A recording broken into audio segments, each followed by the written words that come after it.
My name is Eve Mutio. My name is Mongara Mutiga. I am Fred Ogola. My name is Wahiga Kemuturi, a co-founder and CEO of Let's Create Africa. I'm an entrepreneur and a businessman. I'm a professor of strategy and decision making, academic director, Startmore Business School. And I'm currently serving as a non-executive director in Infinite and People and Culture Solutions. According to research, 49% of executives, especially top-level executives, and that's the C-suite, say that they've had a mental health breakdown. As executives go up through the ladder, they encounter a lot of work pressure, they increase their span of control, and throughout my training, where I've trained 1 million executives plus, I've discovered that as the job pressure, span of control goes up, these executives need to expand their mental health. Sometimes last year, 2021, I almost suffered a nervous breakdown. And I realized as an executive, the way we stomach a lot of things, and we think we are okay, and we are not okay. It's very hard for you to retain your identity as an individual when there are so many people looking up to you, making demands of you. Why not have something that we can convene all the executives, because they are the one who take care of organization, who's taking care of them. I will be joining all of you on 31st March for the Mental Health for Executives Forum. And I will be the host. From 6 p.m. to 8 p.m. 6 to 8 p.m. From 6 p.m. to 8 p.m. From 6 to 8 p.m. See you there. It doesn't have to be lonely at the top.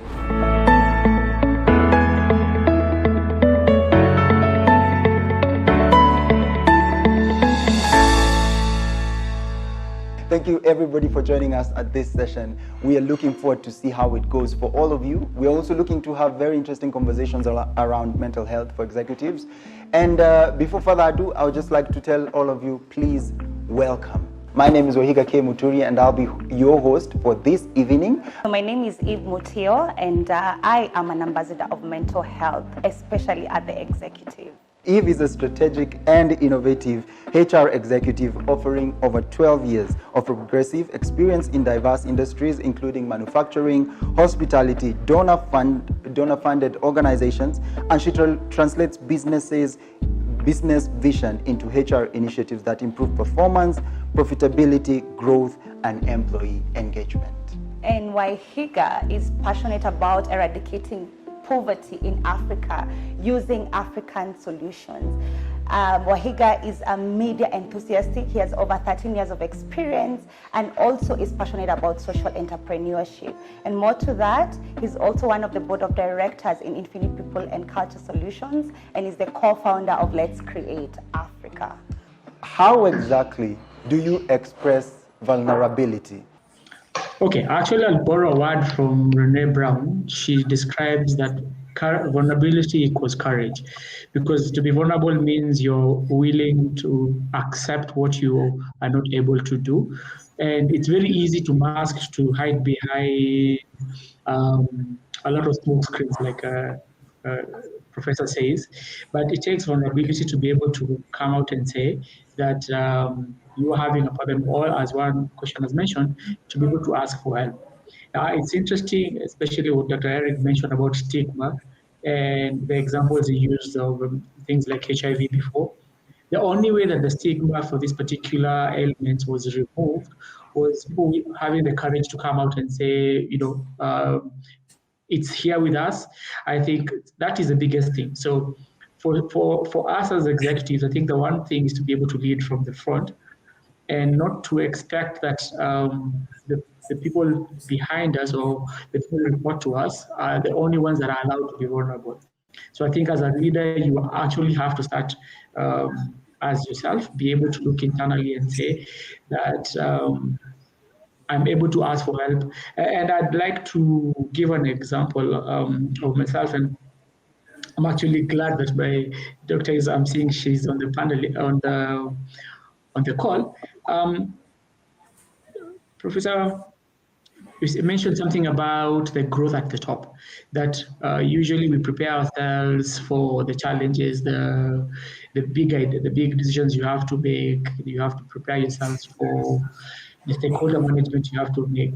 But there is rarely, or actually almost no, preparation in terms of how you're going to handle the stress at the top. And usually what happens is that when you get there, you find yourself in a new environment where you have no coping mechanisms. So as an executive, and like I said, one of the thing you can do at that point is two things. You can either be in denial and say, soldier on. And then what eventually happens is that you create a toxic work culture. I am sure most people can relate to having bosses who are insufferable. But the whole point of it is not that they're insufferable, they're just dysregulated. They are not able to handle the stress. And so the easiest way to do it is to dismantle it, to put it against everyone else. And here's my example. When I got the job as a country managing director, I did a lot of background checks. I got a coach, I got mentors, because I thought those were the most important things, those are the challenges that I was going to face. But one of the things that was not clear at that time, but later on became very evident, is that it comes in with the rise at the executive level, there's a lot of anxiety. So that became actually was a challenge that I had. And I want to say, luckily for me, I had the good fortune to not take myself too seriously and to seek help. And I think that is one of the best decisions I've ever made. So when it comes to vulnerability, I'd say it's a requirement. It's actually not a nice to have, it's a requirement for any leader. Because if you're not vulnerable, it means you're not willing to accept what you're not capable of doing. And in so doing, you're not able to learn. Thank you, Rita. I would like to actually throw a question to you in regard also to what Mashari has taken. How can HR, as a department, assist the executive to actually be aware of not only their mental health, but also put policies in place for the company? Let me start by saying it's all about awareness. For a very long time, we have seen mental health not being taken as health. So people will have health covers, health insurances, and that does not include mental health. So we have to start by even educating the HR person to know that mental health is health. The brain is an organ that also can fall sick and needs to be treated. And if people fall sick, we should not discriminate them. So from the HR perspective, if the HR or the CEO is not fully informed or fully aware about the mental health, then even when employees come and say, I am suffering from the following, there's a chance that that particular employee can actually face very negative repercussions, including being told, are we safe with so and so in the office? Can we allow her to actually send an email on behalf of the organization? So people are discriminated. And because of this, when people have mental cases or feel like they have all that, they feel like if I come and talk about this, I might even be fired. So it's up to that awareness. And now that we're talking to the CEOs, I would like to say the same way we partner with the HR departments to talk about performance management at the C-suite level, can we talk about mental health? So this is not just about the CEO, but it's about changing our culture as organizations and how we see the health of our workforce. When it comes to health doesn't know titles, health doesn't know hierarchy. So it could be the CEO, it could be the cleaner, but all of us at the end of the day, we are human beings at the core. And if you have an issue, it's an issue, and all of us will be vulnerable. So HR has in the past put employee assistance programs where when people are sick, they can actually call a number to be assisted. But I have worked for 5 organizations. I consult a lot for different organizations, and I can tell you that is always at the back. It is not part of the priorities of what you deal with as an organization. And therefore, my call to the CEOs to be, and for those who have longed in today, if you're HR, if you're a CEO, or if you're someone of influence, let us normalize having these discussions at the C-suite level. As we do our organizational strategies, not even HR strategies, let us take the workplace wellness very seriously, knowing that health, be it cancer, be it HIV, be it mental health, be it anxiety, be it depression, it doesn't know that you're a CEO. It doesn't know that you're a cleaner. They're just a human being to them. And therefore, even the CEO that is going through that feeling or feel like they're overwhelmed, they're just a human being. The rest are just titles that we wear as I call them masks. So I'm working with a mask for HR director, but at the end of the day, I am just Jane, a human being, a lady like any other person, and I'm vulnerable like any other person. So let us make it a priority, just like we make performance management, separation with the employees, disciplinary issues, all those things. Back to you here. I think one of the things we need to clarify today is that as we talk about mental health and leaders, in my mind, we are engaging you on 2 levels. One, is because you are a human being and you are likely to suffer some of these issues in the course of your lifetime. And number two, because of the people that you lead. Because I have found that the mental health of the leader in an organization many times has repercussions or has implications for the people with whom he is serving, he or she is serving. So when we talk about mental health and leaders, we find that there is a tendency for the leaders to shift and focus more on the mental health of the people who are under them. But we are shifting that conversation. And I am saying that my first priority today is to discuss mental health amongst the leaders themselves. One of the most interesting questions, Eve, is has there been evidence that leaders do suffer from mental health issues? Indeed, in the world, this is quite clear. We have evidence and data from the United States showing that up to 1974, 49% of the sitting presidents had demonstrated a mental health issue, including Abraham Lincoln. We know about Winston Churchill, who was the Prime Minister of Britain and was very instrumental in the World War, and we know that he struggled with bipolar mood disorder. So there is a lot of evidence that leaders do tend to undergo that is not in question. You've asked me a very personal question, even I'll delve into that a little bit.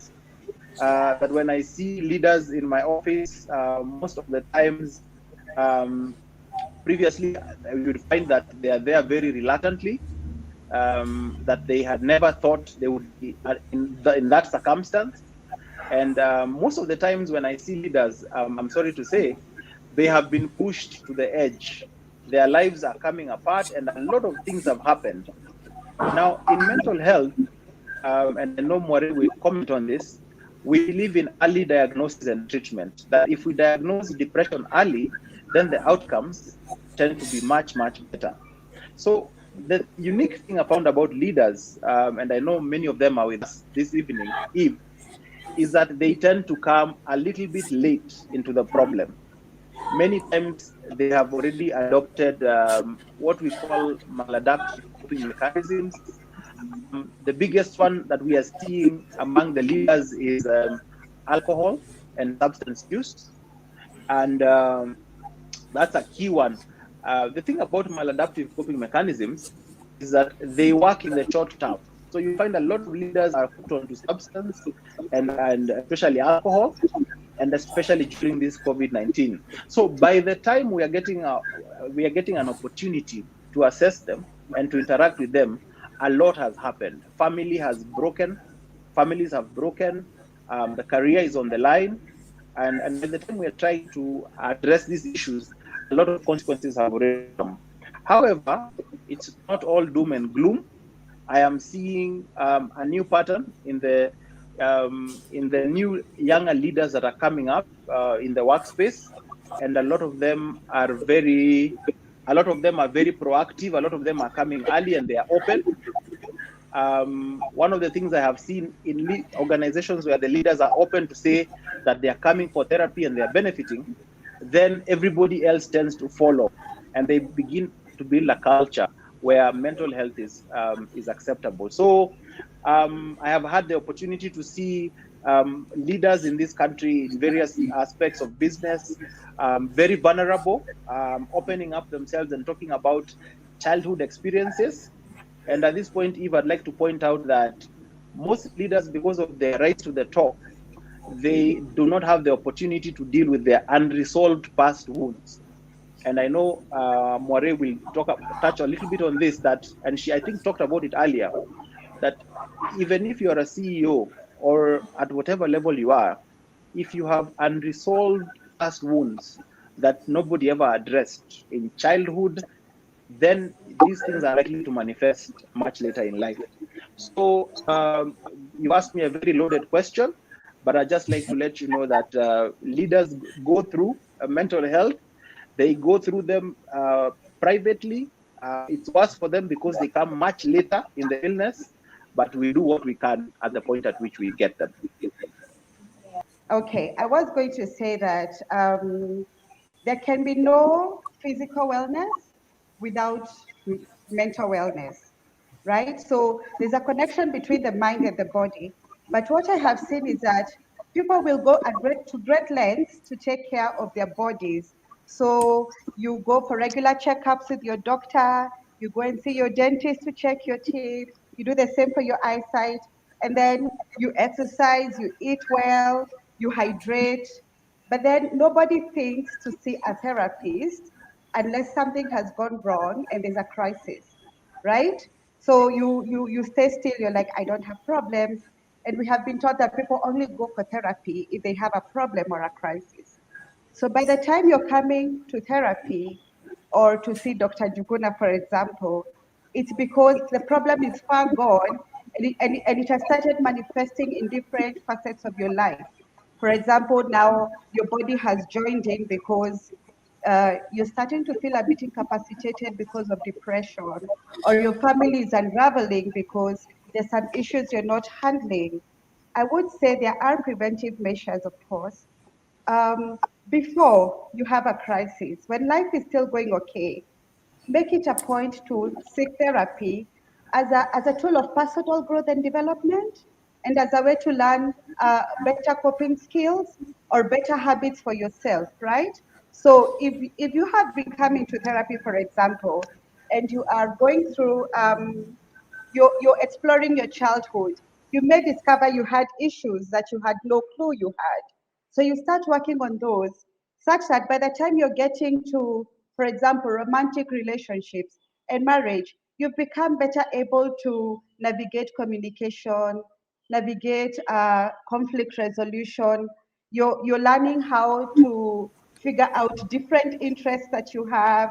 Uh, and by the time a crisis hits you, you have better coping skills because it's easier to learn them during therapy before you have a rough time. Because by the time you have a rough time, there's so many other things catching on. There are a lot of things to unravel. That might not be the best time to learn new skills. But if you have been learning new skills, coping techniques, becoming good at using them during a crisis is easier. So yes, there are preventive measures, group therapy, joining other support groups for common things, grief, substance abuse, alcohol, alcohol anonymous. There are many other, therapy tools and places you can go to learn how to be better at coping before you actually have a crisis. I would like to go to Jane. Jane, I know we are talking about mental health for executives, and it's about the workplace. I know we are talking about that. But Moire has alluded to the fact that individuals need to think about their relationships, their lifestyle, the things that surround them, even before they think about performing at a high level at work. How does that work for people in your position? And by people in your position, I mean the HR department, the HR professionals. Is that something you advise? Is it even necessary? Do you think my external life should also reflect in the office or vice versa? Kindly take us through that if you don't mind. Thank you, Wahiga. I think Moire is very right about that because I keep hearing people saying, live your private life outside the door. But I'm not one Jane.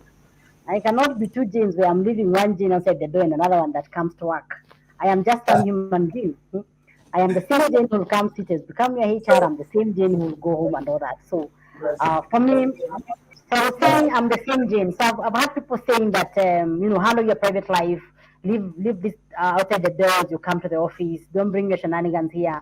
But really, that is not a reasonable request. HR people and even the CEOs and any manager who takes care of other people needs to understand behavioral studies. Like you are able to sell and see today Wahiga is not himself.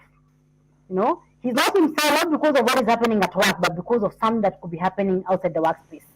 So you have to know that we are just one person. The guy who works for you is the guy that goes home, the guy that has ABCD. And when one part is not whole, it destabilizes everything else. It's just like the way we have a car. If the oil is leaking, you won't move that car.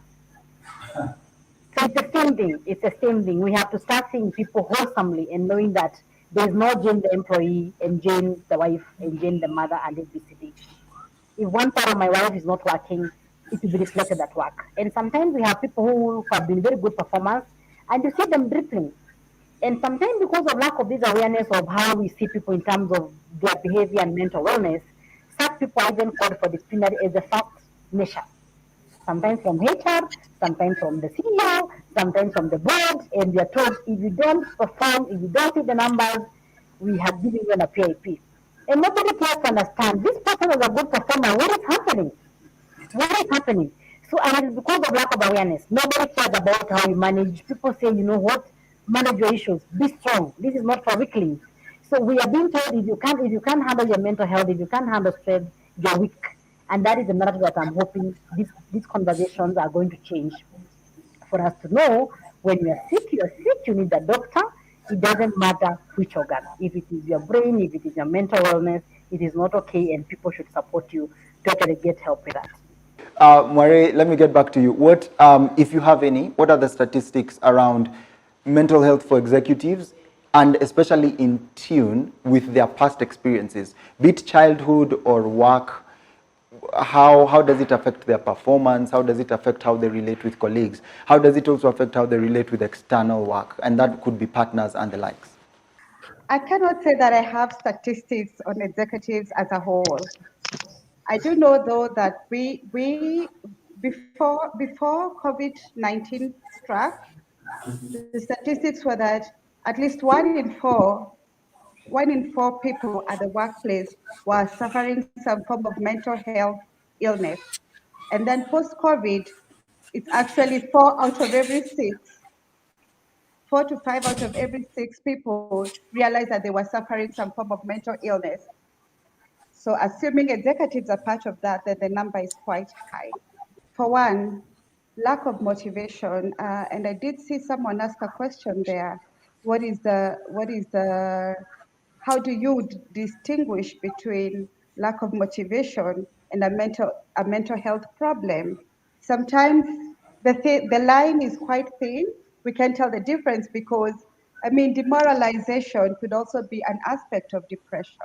Sometimes languishing, when you're not quite depressed, but you're also not thriving. You're just in the middle there, feeling what most Kenyans would call feeling meh, or just there.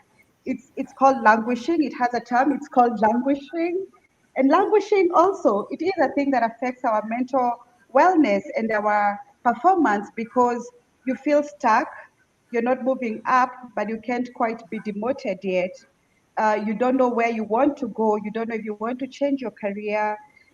You are feeling like you don't want to get out of bed each morning, or you want to be isolated. You don't want to talk to your colleagues.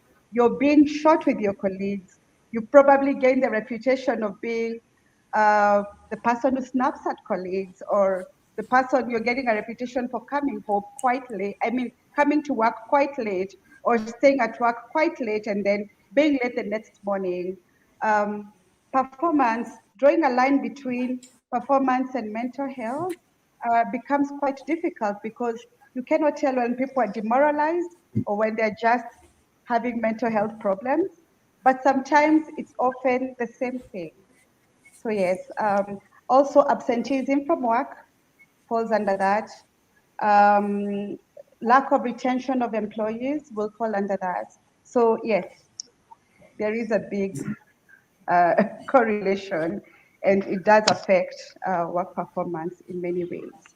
I want to pick up on Dr. Fred he has helped organizations to develop several strategies. Moving forward, how would you advise executives, or rather, we have the C-suite here, what is the direction you'd actually advise them when they are developing organization strategy to align with mental health for their employees?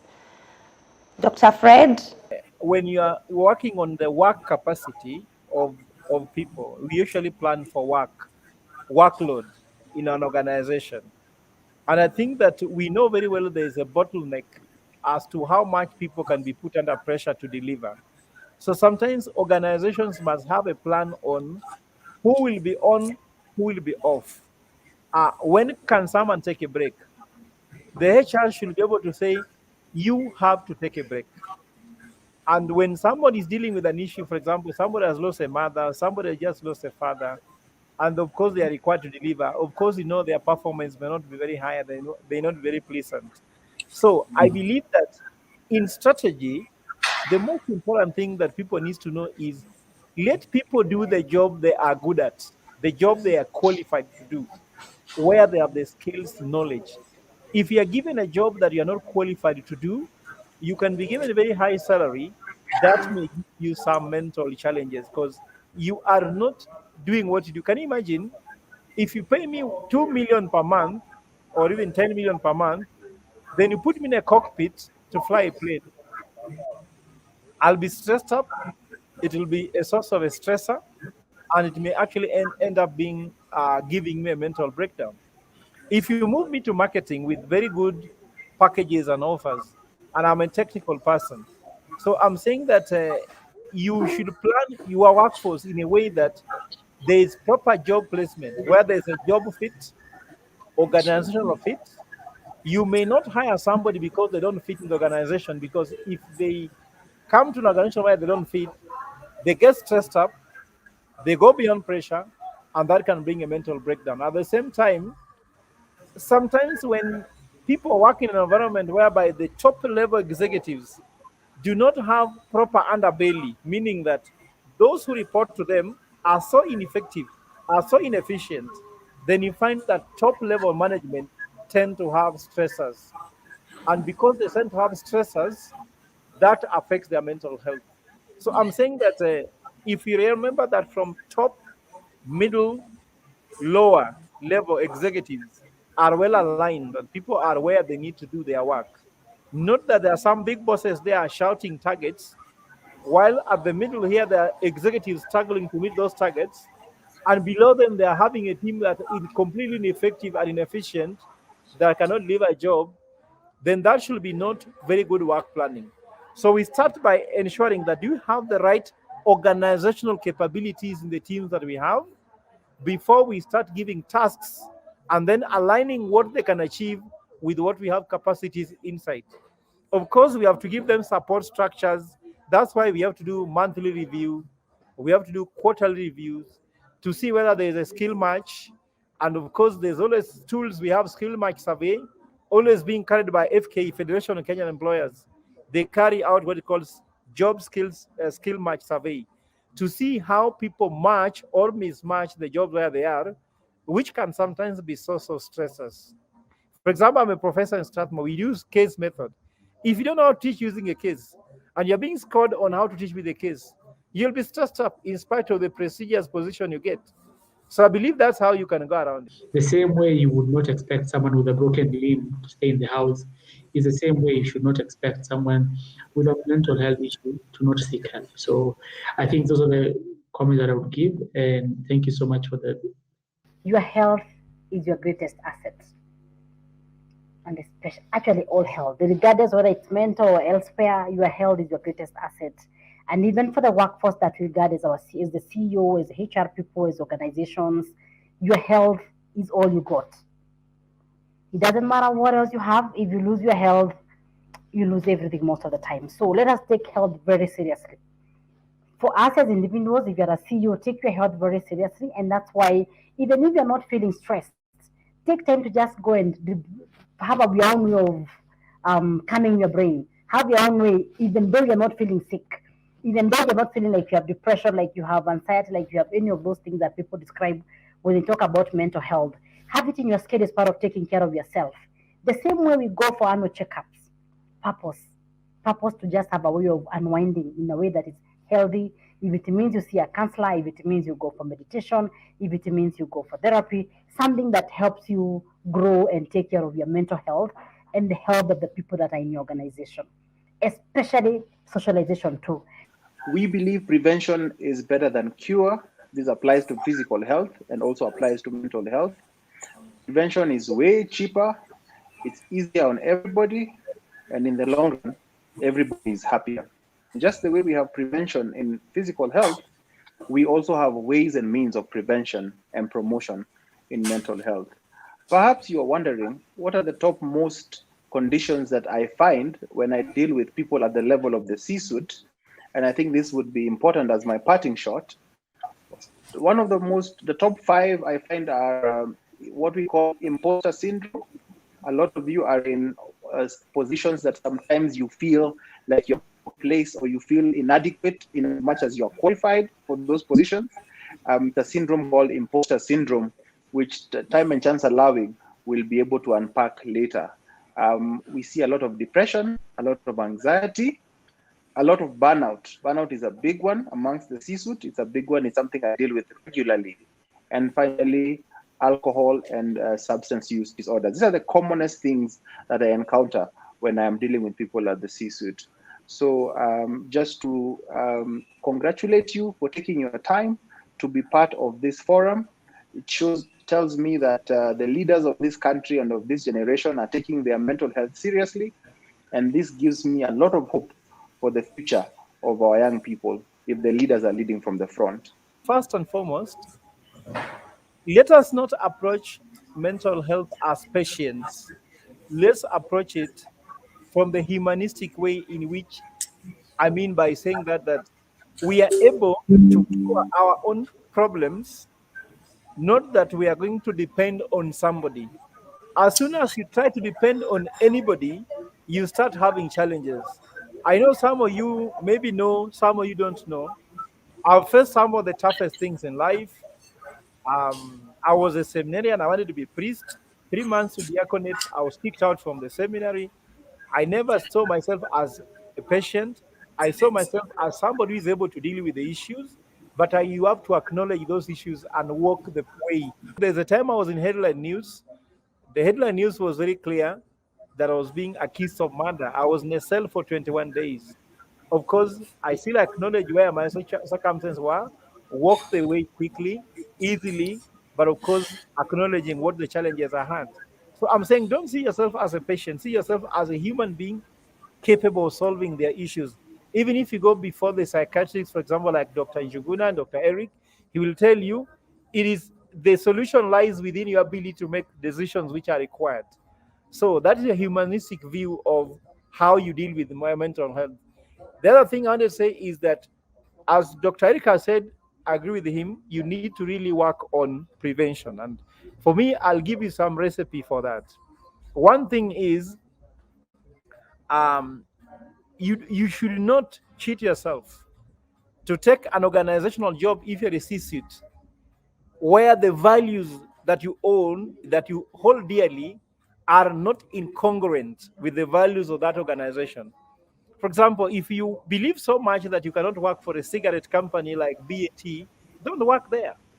If you believe that you cannot work for an organization that produces alcohol, you are too Christian for life, don't work for EABL. But if you believe that you cannot work for an organization that does something which is unethical, so the value congruence between the values that you all hold dearly and the values that organization hold dearly, most things comes that whenever there is a value incongruence, executives are more easy to succumb to pressure or stress. Where there is value congruence, even if the job becomes hard, it's easier to handle than where there is an incongruence. Lastly, some people take jobs where they don't fit in and they try to play politics. And when politics come crashing on them, where they kick upwards and kick downwards to keep their positions, they find it so stressful and inhuman. Also, they crash and have some mental challenges. Take a job you fit. If there's a gap, train for gap. And HR can support you to have the right skills you want for this job, but don't pretend you're on top of the cloud. Those are my few remarks. So an honest person will know what they can and what they can't do and seek help. Thank you. Mental and emotional health is important. And as an executive, you cannot take care of business if you don't take care of yourself. So invest in a culture of openness and psychological safety at work. Begin the conversation and welcome others to join you, even when it's awkward. Take a risk and visit a psychotherapist, even though it's out of curiosity. You never know. And also take some time for self reflection. Recognize when you begin to have dysfunctional coping habits and then put a cap on that earlier on before waiting until it's far gone. Thank you so much. It's very, very important to dare to be vulnerable. Very, very important. And I think things are changing, the way how we approach meetings, how we approach our team members. Instead of just thinking about what are your deliverables, you have to start. It's a must start with check-in. How are you? And it's actually okay not to be okay. And encourage people not to say that they're okay if they're not. And then after that, you need to follow it up quite closely.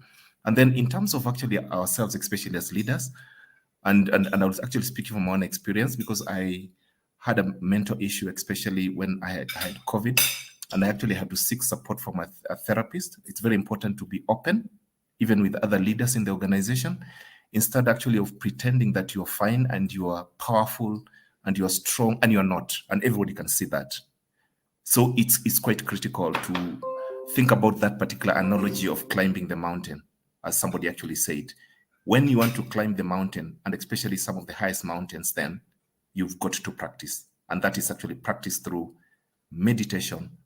It's actually practiced through reflection, and even taking wellness breaks, even during the week. It doesn't have to be every day you are running, and doing rat race. That time is over completely. You cannot have a strategy, you cannot have a business if you don't take care of people. Thank you very much. So when the law says give people 7 days with full pay, 7 days with half pay, are you going to terminate someone who has been working with you for this long because they are unwell, And sometimes, and especially with mental wellness, you can't pick the disease. Some people who have depression, people tend to think they're just being arrogant. And you hear people saying security may change sana, So until we get to realize that we are human, we are not robots, we are not equipment, and therefore we have to go beyond the law. The law might provide the minimum that is possible, but as the CEOs, as the leaders, as the HR people, let us just go a little bit and have a best practice where we actually take care of people's health. So we have OSHA, Occupational Health and Safety Act, that provides for safety at work. And I don't think I've seen anything to do with mental health. It talks about all other things to do with health, but ignores the mental wellness component. Even the most insurance companies, unless if it's something new that came with COVID, previously they would have so much on every other aspect of health apart from the mental wellness. And I want to imagine with COVID, because of the surge that we had with mental wellness, so much has changed, and therefore I can only imagine the future is brighter for this particular kind of space. But even with the law, it starts with our mindset. How are we treating people? Are we still spreading the stigma? Are we part of the problem or part of the solution? Back to you, Wahiga. Starting 2020, we decided to onboard a clinical psychologist for our staff, so that anyone who had any mental health challenges could speak to them. And initially, when we started, we thought maybe there'll be stigma, or maybe a lot of staff would not be willing. But as of last year, we had 16 of our staff visit our clinical psychologist. And I think in terms of business, this has meant that the culture at the organization has changed. The work environment has changed. We've seen a positive impact on our staff. We've seen a positive impact in terms of how they engage among themselves. And most importantly, also their awareness of mental health.